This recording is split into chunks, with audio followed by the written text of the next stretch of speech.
নবান্ন থেকে মমতা বন্দ্যোপাধ্যায় সবজির দাম নিয়ন্ত্রণের কথা ঘোষণা করেন।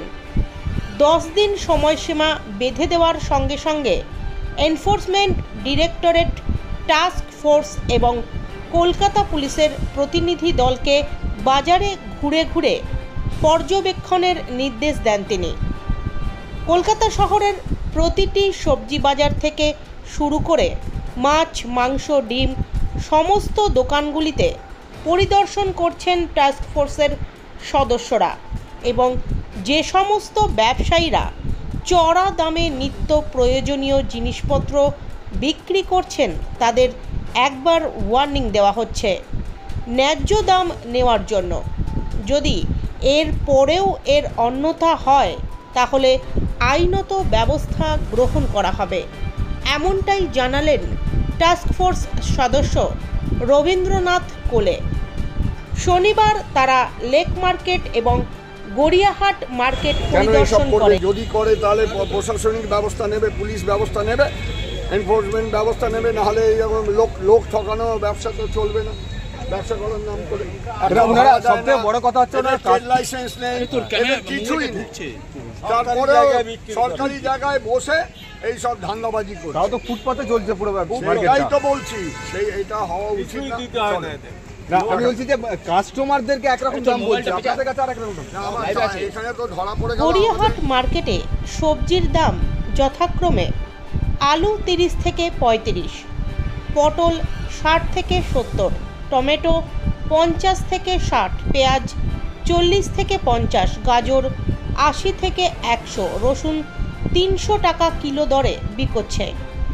গড়িয়াহাট মার্কেটে মুরগির মাংস 230 টাকা কেজি প্রতি এবং লেক মার্কেটে মুরগির মাংস 260 টাকা কেজি প্রতি।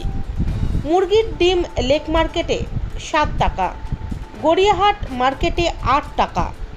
যদিও স্থানীয় ক্রেতাদের দাবি এই টাস্ক ফোর্সকে দেখে দোকানিরা এত কম দাম বলছেন, এর থেকে অনেক বেশি দামে সবজি বিক্রি হচ্ছে। এরা চলে গেলে আবার তারা চড়া দামে বিক্রি করছেন জিনিসপত্র। আম জনতা বাধ্য হচ্ছেন চড়া দামে নিত্য প্রয়োজনীয় জিনিসপত্র কিনতে। মুখ্যমন্ত্রী মমতা বন্দ্যোপাধ্যায় নবান্নে নিত্য প্রয়োজনীয় জিনিসের মূল্যবৃদ্ধি প্রসঙ্গে নিজেই বলেন, যেভাবে মূল্যবৃদ্ধি ঘটছে তাতে সাধারণ মানুষ বাজারে যেতে ভয় পাচ্ছে।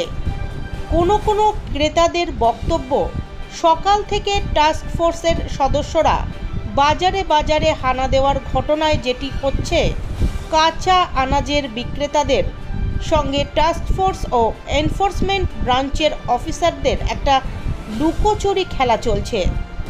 তারা বাজারে হানা দিলে যে দামে জিনিসপত্র বিক্রি হচ্ছে, তারা বাজার থেকে সরে গেলে পুনরায় চড়া দামে বিক্রি হচ্ছে শাক সবজি থেকে মাছ, মাংস, ডিম সব কিছুই। মুখ্যমন্ত্রীর নির্দেশের 10 দিনের মধ্যে বাজার দর কমাতে হবে। অস্বাভাবিক মূল্যবৃদ্ধির কারণে কড়া নজরদারি চালানোর নির্দেশ দিয়েছিলেন মুখ্যমন্ত্রী নিজে।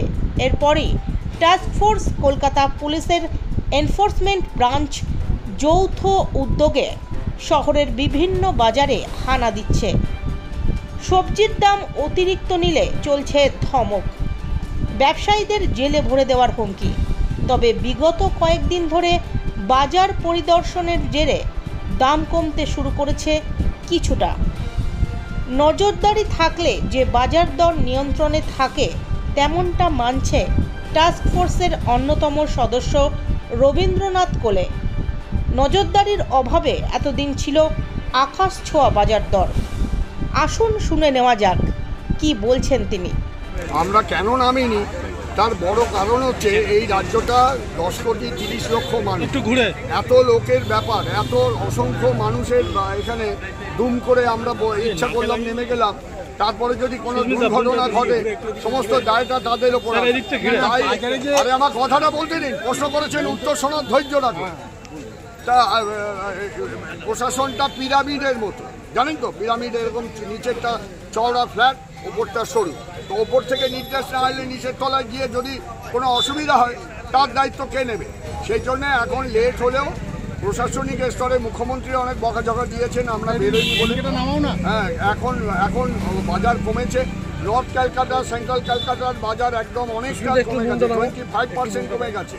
এখানে এসে দেখছি বাজারের দাম, আমাদের কাছে অনেক অভিযোগ এসছে যে লেক মার্কেট আর গড়িয়াহাট মার্কেট, সে ব্যাপারে আমরা বারবার বলেছি যে এগুলো কমাতে হবে, না কমালে পুলিশে ধরে নিয়ে যাবে, আমাদের কিছু করার থাকবে না। এই মানুষ ঠকিয়ে ওই 32-34 টাকার ভেন্ডিটা এখানে বেচছে 60 টাকা 65 টাকা, প্রায় 80% 90% মার্জিন করে বেচছে।